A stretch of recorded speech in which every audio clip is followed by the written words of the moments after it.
think every year we can look back on ourselves and be like, wow, we did so much this year and we learned so much, and we make resolutions for the next year. And it's something that I always do no matter what happens, because I like to look back and reflect on my past year and what I did last year. And I'm really into psychology. I don't know if you can tell from the channel. And there is something that I learned about myself this year that I really want to take with me to 2026, and I thought I will share it here. I realized that when you create for someone else or you create for an audience, you really lose the spark that you have for creation in general. I think a lot of people talking about it. I'm definitely thinking a lot about it when I create anything. And the thing about this drawing and this video specifically is that if you follow me, if you're new to this channel and if you came from my shorts, then I had this obsession this past month of drawing Hades characters. I really enjoyed it, and I went straight with a pen and just drew stuff. And I really find joy in doing those drawings. It reminded me of time more than a decade ago that I was doing those really hyper-realistic drawings on paper with my Copics. I will show you on the screen what I mean. I was really in love with making those drawings. I used to do them all the time. I really liked the fact that I can sit for hours on end and just draw for I don't know how much time, and I just felt so immersed in what I did. And I really liked doing that, and I stopped drawing like this because I felt when I started college, I thought this is like kind of cheating. It's not real art. It's like you're copying someone else, so it's not really artistic. It's just lame. I don't know why I thought that, and I just stopped doing those drawings altogether. Also, they are very time consuming, and my first year in college was very intense, and I didn't have a lot of time to just sit and do those detailed drawings. And now when I started drawing these Hades characters for fun, I remember those times that I used to sit and draw, and just the feeling of making them kind of came back to me. This feeling of I'm doing this for nobody else but myself. It kind of gave me this realization that in a world full of people who are making content for the algorithm, I want to make content for my 15-year-old self who, while was drawing those drawings, really wanted to film them and take videos and stuff, because back then it was really popular, those speed paints. I was just thinking I don't have the necessary equipment and I don't think it will look good. I was just like putting myself down, and at the end I think that this fear of making something imperfect stopped me from doing something I really wanted to, which is drawing on paper something I really enjoy and then film it and then just upload it because it's fun. I just thought to myself that I want to go into 2026 with the same kind of happiness and naivety kind of that I had back then, of making art solely and purely for me. I don't mean that I will do content just for myself, because I don't think the internet works that way. You are making content for others to see and enjoy. But I also want to make something that I'm really passionate about and excited at the moment. And when I did this drawing, I was really excited to film it and to upload it, because it was something I've wanted to do for years and I never did, because I convinced myself I'm not good enough to make a video like this. Everything about social media can be so toxic. You can upload something and immediately just look at the numbers, what other people, like if they liked your video or not, if they watched it at all. That means so much about what you did. And maybe it means that your video is not interesting enough or captivating enough for others to watch, and that's okay. But you tried, you did something you wanted, that you had passion for, you worked on making it happen, and then you put it out there for people. And regardless of if people will watch it or not, it's still something that you had fun making. And I think that's like the most important thing that I want to remember going forward to 2026, that it doesn't have to be making something I enjoy purely for me or making something others will enjoy because I'm making everything for them. There is a balance here that I'm still trying to understand. But then I remembered that I started this channel because I wanted to create stuff that I enjoy, and people do enjoy those stuff as well. I'm not talking to the void, I think. Maybe I am, but I don't think that I am. I feel that someone is listening. Even if just one person likes it or takes something out of it, then I kind of feel like I did well, I did my job well, and I can be happy about it. And I'm just so sick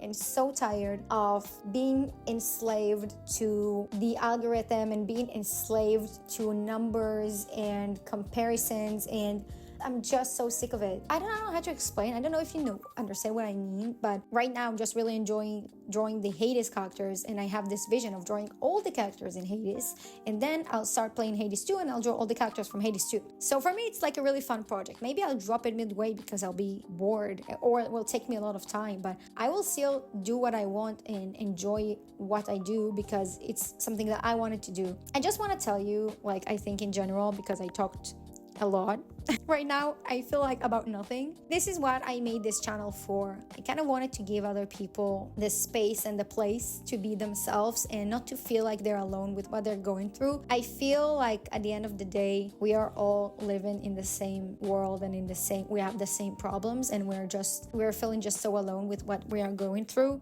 We can't ignore the world that we're living in. We're currently living in a world that is very judgmental. I think the easiest thing to do nowadays is to feel bad about yourself and to compare yourself to other people and put yourself down because you are not good as other people. I do this all the time to myself, and it's really not healthy. I'll let you know. And I think that's totally natural. Everyone is feeling this way, and like, that's okay, but don't let those feelings stop you from doing what you want, what you love. Even if it's not gonna be a viral video and you still want to make something that makes you happy and you enjoy making, just make this video. Make the goddamn video. You want to start a YouTube channel? Start a YouTube channel. You know how much ideas I have for videos that I don't do because I stuck in this stupid paralysis, and I don't know how to start because I'm so afraid that it will turn out not good and I will be disappointed. And I know it's the way I grew up, with a dad who always made me feel that I'm not doing good enough. And now I know he came from a good place. Now that we have a good relationship, I know he did this from love. Just the way it came through was not a good one. I feel that, as a kid, you don't have much control, and you are still in this time when you grow and you develop your personality. You take things a lot harder than maybe you would as an adult. And now, as an adult, I know that I don't have to live like this anymore. I used to be this type of kid and teenager, but I can't take responsibility as an adult, and I will try to change those things because I know if I'll keep living like this, I would not grow and evolve, and I'll just stay miserable. And I want to be this person who tries their best. I'm not always succeeding at trying my best, but even then, I'm trying my best, and I think that's the best thing you can do for yourself, and you should be proud of that, no matter where you are or what you're going through, because being hard on yourself and beating yourself up would not do you any good.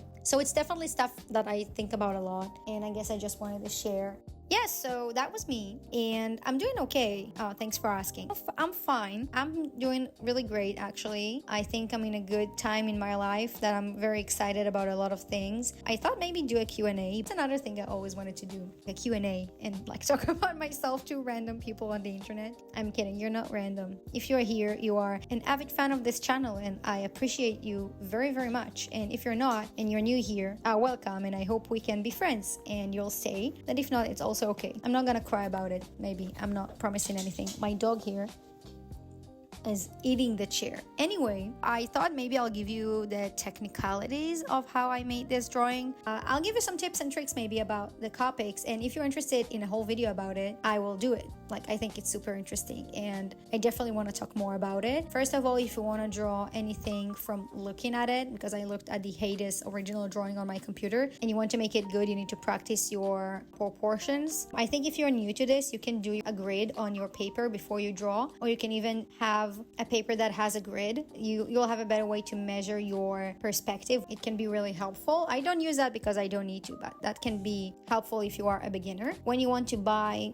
paper for your Copic markers, definitely go and buy paper for Copic markers. Definitely make sure that it's a good quality paper. I buy paper that is for watercolors, and I think it works really well with the Copics because they are alcohol based, so they do the same effect. But I'll talk about the Copics later. And the pens, I think everyone has their own preferences. I used to have Snowball pens, really good ones. I can't find them, so I used what I had, which is this Pilot Black 0.5. I had two on rotation because one of them didn't work and the other one worked maybe too well, and the ink just came flowing around. I couldn't do the little details with it, so I switched between two different Black Pilots, but at the end it turned out okay, so I'm not complaining about it. I think I'll buy new ones because those are completely done for. Use whatever you have that is maybe small enough and precise enough to do the little details, and you'll be fine. And regarding the actual Copic markers, first of all, don't go and buy all the colors.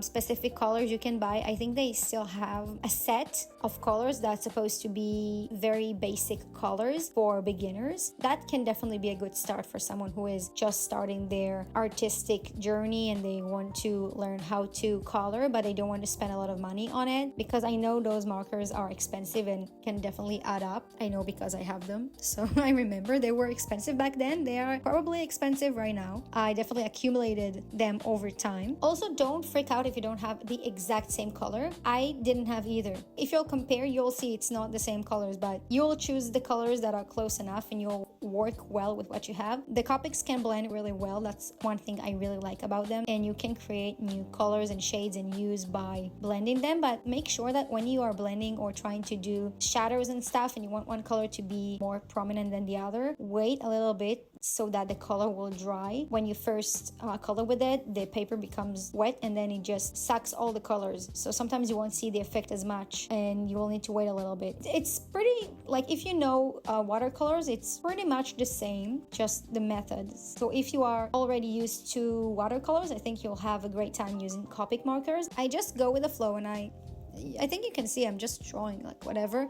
I had at one point an emergency of sorts because one of the colors had no ink at all, and I was basically using a completely dry Copic marker and I was freaking out. I was like, how am I going to complete this drawing now? If you know Copics, you know they sell fillers as well. You can buy the ink separately, and then if you run out of ink, you can just fill your Copic marker with new ink instead of just buying a whole new marker, which is amazing. But I didn't have any more ink for this specific color, but then I saved it with other colors and it kind of worked. Those are basically the tips I can think of from the top of my head. And if you like Hades and you want to see your favorite character getting drawn by me, let me know in the comments who is your favorite character on Hades and why. You can write me a whole paragraph. I'll be very happy to know and to have a discussion in the comments. A lot of people asked me already for a couple of characters. I had Chaos, I had Sisyphus, and someone just suggested I'll draw Dionysus. Definitely do that. I like him. He's such a goofy ass boy, like he's so funny. Every time I have his boon, I'm laughing. I don't know, something about the way he speak, and I don't like his boons at all. I don't even use them. I'm 99% of the time just switching it to whatever else there is in the role, but I like him. I like his design as well. I think his design is super cool. Let me know who you like, who's your favorite, and what you thought about this drawing, and maybe whatever you want, I'm here. Thank you so much for watching. I hope you enjoyed this video, and I can't wait to share more with you in the future. I love you very much, guys, and thank you so much for being here. And yeah, see you in the next video. Bye!